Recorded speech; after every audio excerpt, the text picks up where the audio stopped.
Soccer is more than just a game. It is a language spoken by billions of people all over the planet. You can see it played in the biggest stadiums in the world, with thousands of fans cheering for their favorite teams. You can also see it played on dusty streets in small villages, where children kick a makeshift ball between two rocks that serve as goals. This simple game of kicking a ball into a net has a power that connects people from different countries, connects people from different cultures, connects people from different backgrounds. It brings joy, excitement, and sometimes even sadness, but it always brings people together. Its story is the story of how a simple pastime grew into the world's most beloved sport. The appeal of soccer is easy to understand. The story of soccer begins long before the modern game we watch today. It starts in ancient civilizations where people first discovered the joy of kicking a ball. One of the earliest known forms of a ball game comes from China more than 2,000 years ago. This game was called kuju, which means kickball. It was played with a leather ball stuffed with feathers or hair. The goal was to kick the ball through an opening in a silk net stretched between two poles. Kuju was not just for fun, it was also used as a form of military training to keep soldiers fit and disciplined. At the same time, other cultures around the world were playing their own versions of ball games. In ancient Greece, they played a game called episkiros, which involved two teams trying to throw a ball over the heads of the other team and across a line. The Romans later adapted this game and called it harpastum. This was a much rougher game, almost like a mix of soccer and rugby. During the Middle Ages in Europe, ball games became very popular, especially in England and France. These were not the organized games we know today. They were wild, chaotic events known as mob football. Entire villages would play against each other with hundreds of people on each team. The goal was to get an inflated pig's bladder to a specific landmark in the opposing village, such as the church door. The playing field could be miles long, covering fields, streams and streets. There were very few rules, and the games were often violent. Players could kick. The 19th century was a time of great change in Britain, and this change also affected the game of football. The game was extremely popular in the elite public schools. Eton Harrow Rugby, however, there was a big problem. Each school played by its own rules. When students from different schools tried to play together, they would argue about how the game should be played. Some schools allowed players to carry the ball and tackle opponents.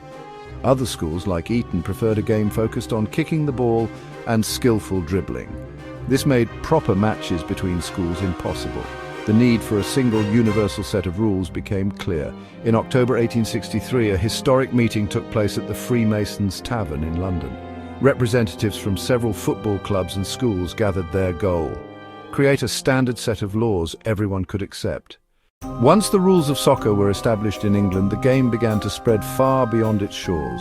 British sailors, soldiers, merchants, engineers travelled all over the world in the late 19th and early 20th centuries.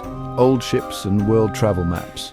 Wherever they went, they took their love for football with them. They organised games in foreign ports, army bases, new industrial towns. Local people watched with curiosity, soon wanted to join in. Simple rules and excitement made it easy for people from different cultures to pick it up and enjoy it. This is how soccer began its global journey. As soccer's popularity grew around the world, the dream of a global tournament began to take shape. The idea was championed by Jules Rimet, the third president of FIFA. He believed that a world championship would bring nations together in peaceful competition. After years of planning, his dream became a reality. In 1930, the very first FIFA World Cup was held in Uruguay. The host nation, Uruguay, celebrated its 100th anniversary of independence that year, and they also had a very strong national team. They went on to win the tournament, defeating Argentina in a thrilling final in Montevideo. The first World Cup was a small affair compared to the massive event it is today. Only 13 teams participated, and many European teams chose not to make the long and expensive journey by boat to South America. However, the tournament was a great success and proved that a world championship for soccer was possible. It captured the imagination of football fans.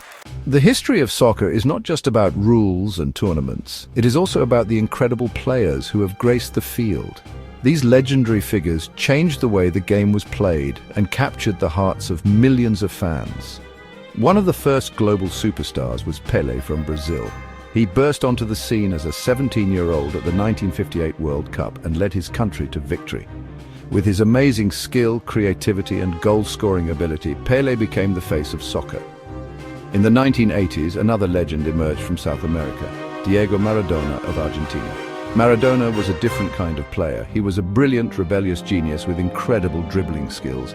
He could single-handedly win a game for his team. His most famous moments came at the 1986 World Cup in Mexico.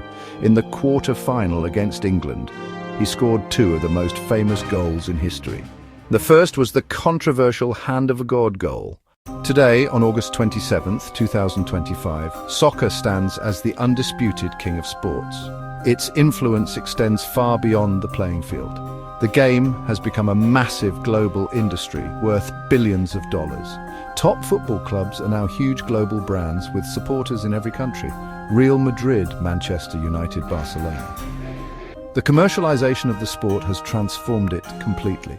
Television rights are sold for incredible sums of money. English Premier League, UEFA Champions League. This allows games to be broadcast to billions of homes around the world, making soccer more accessible than ever before. The modern soccer player is also a global celebrity. Kylian Mbappe, Erling Haaland.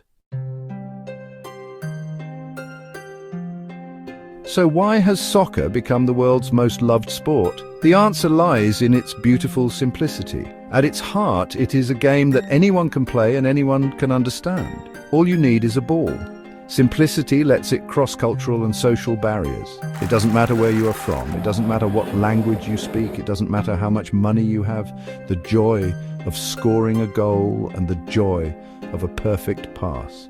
Soccer gives common ground, playing in a park, cheering in a stadium. The game is full of drama and emotion.